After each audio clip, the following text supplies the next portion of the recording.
Pendant des années, il tendait ses pattes à travers la chaîne rouillée, aspirant à l'amour, mais personne ne s'arrêtait. Personne ne se souciait de lui.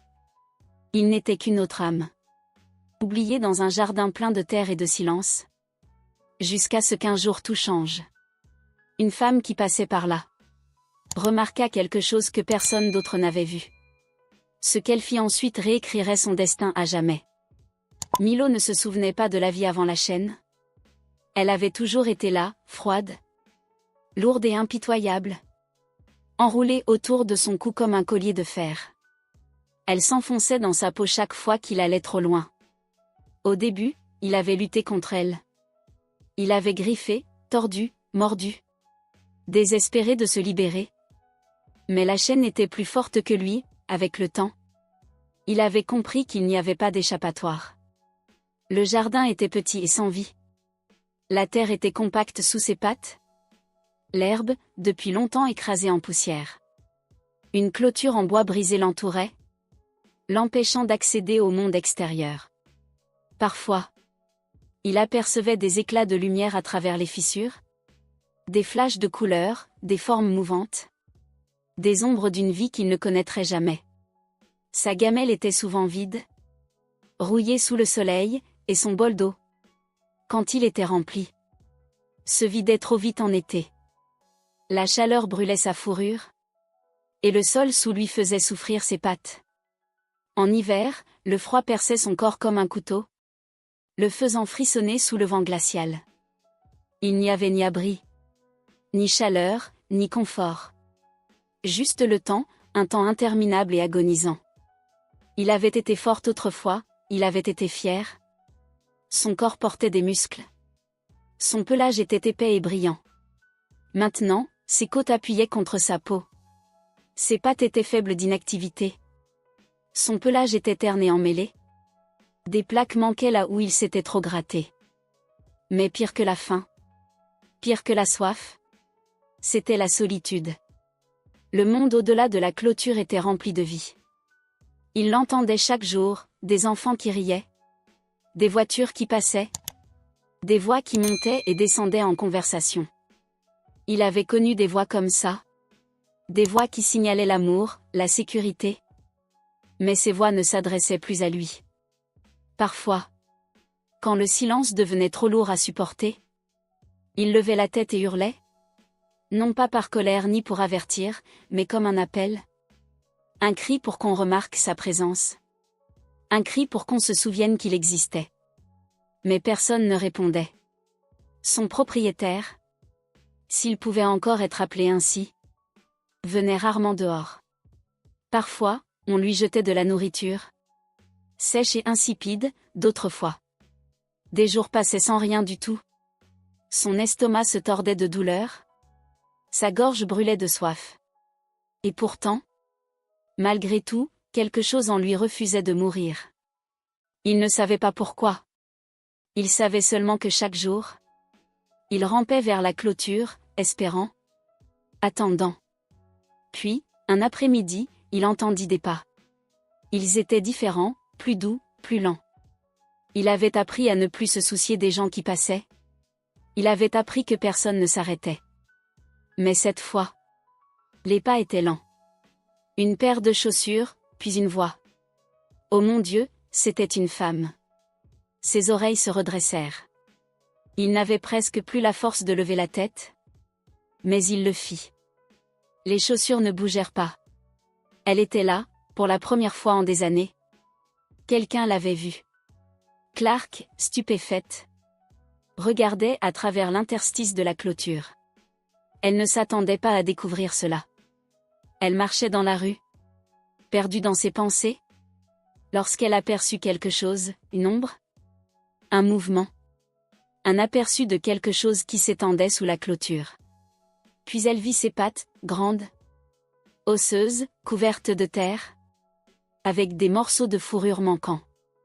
Elle appuyait contre le sol, comme pour atteindre quelque chose. Quelqu'un. Puis elle s'accroupit. C'était alors qu'elle avait vu son visage.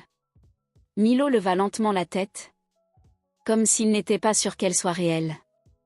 Ses yeux sombres, enfoncés par la faim, se fixèrent sur les siens, ses oreilles frémissant légèrement. Mais il ne bougea pas, il attendait. Le cœur de Clark se serra. Combien de temps avait-il été dans cet état? Combien de personnes étaient passées devant cette clôture sans jamais le remarquer? Elle avala difficilement, scrutant son corps trop maigre. Trop maigre, ses côtes appuyant contre sa peau. Ses jambes tremblaient, bien qu'elles se tiennent à peine. Son pelage était abîmé par le temps, couvert de terre et de vieilles blessures autour de son cou. Une chaîne rouillée le maintenait en place, ses maillons s'enfonçant dans sa peau. Un nœud se forma dans sa gorge. Il était là depuis longtemps, seul. Elle tendit une main vers lui, lentement et prudemment. Ses oreilles frémirent encore, mais il ne se retira pas. Au lieu de cela, il tendit doucement son nez en avant, reniflant légèrement. Ses mouvements étaient hésitants, prudents, comme s'il était encore en train de décider. Si elle était un rêve. Puis, après une longue pause, il lécha ses doigts. Ce n'était qu'un effleurement doux, faible, mais suffisant pour lui briser le cœur. Un chien comme lui, qui avait clairement été ignoré, négligé, laissé à pourrir, aurait dû avoir peur des humains. Il aurait dû se reculer. Mais il ne le fit pas. Après tout ce qu'il avait vécu, il voulait toujours de l'amour. Les larmes brûlèrent les coins de ses yeux. Elle avala difficilement sa salive, se levant rapidement. Elle devait faire quelque chose. Ses mains se serrèrent tant qu'elles en devenaient blanches, alors qu'elle scrutait la cour, à la recherche de la moindre trace de vie. Une maison se trouvait à quelques pas, vieille et délabrée, ses fenêtres couvertes de poussière et de crasse, la clôture brisée à certains endroits, la cour jonchée d'outils rouillés et de déchets, un Milo oublié, laissé dehors comme si rien n'était, comme une pensée négligée. Sa mâchoire se crispa. Non. Elle ne l'ignorerait pas. Pas comme tous les autres l'avaient fait. Alors qu'elle écoutait la sonnerie à l'autre bout du fil, chaque seconde semblait interminable. Et si personne ne répondait? Et si l'aide ne venait jamais? Puis une voix répondit. Le 911, quelle est votre urgence? Elle inspira profondément, sa poitrine se serrant. Bonjour, je dois signaler un cas de négligence animale. Un chien, il est dans un état terrible, enchaîné, affamé, et je ne pense pas que quelqu'un se soit occupé de lui depuis des années. Le ton de la réceptionniste resta calme et professionnel. Pouvez-vous me donner l'adresse? Claire tourna son regard vers les numéros écaillés de la maison. C'est Baka. Elle le dit à voix haute, la voix de plus en plus urgente. Depuis combien de temps le chien est-il là? Je ne sais pas, murmura-t-elle, jetant un regard à Milo, qui restait immobile, ses yeux fatigués ancrés dans les siens. Mais vu comment il est, ça fait longtemps. Elle marqua une pause. Je vais envoyer un agent pour vérifier la situation, répondit la voix à l'autre bout du fil. Le cœur de Claire battait la chamade. Combien de temps cela va-t-il prendre? Cela dépend de la disponibilité, mais nous essaierons d'envoyer quelqu'un dès que possible. Claire raccrocha et souffla bruyamment. Milo n'avait toujours pas bougé, son corps vacillant légèrement, l'épuisement rendant chaque seconde plus difficile pour lui. Elle s'agenouilla de nouveau, sa voix douce. Ils arrivent. Tu dois juste tenir encore un peu. Ses oreilles frémirent, mais il ne s'avança toujours pas. Une pensée douloureuse traversa son esprit, savait-il même ce que c'était que la liberté? Elle se leva, scrutant la cour à la recherche de quelque chose d'utile. Elle ne pouvait pas juste attendre, elle devait faire quelque chose.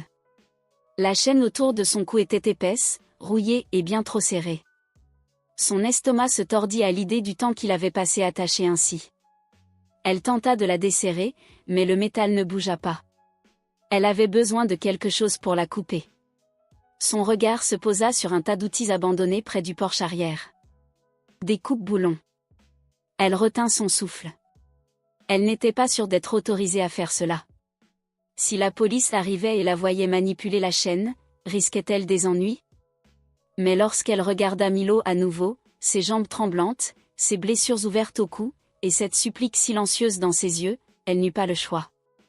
Elle courut vers les outils, saisit les coupe-boulons et revint vers lui. « Je vais te sortir de là », murmura-t-elle en positionnant les mâchoires autour de la partie la plus épaisse de la chaîne. Elle prit une profonde inspiration et serra. Le métal céda. Pour la première fois depuis des années, Milo était libre. Il ne bougea pas tout de suite. Il resta là, son corps rigide, ses muscles paralysés. Ses yeux clignèrent, ses oreilles frémirent. Puis, en un instant si soudain que Claire en perdit le souffle, il s'effondra. Son cœur s'arrêta. « Non, non !» murmura-t-elle en se précipitant vers lui.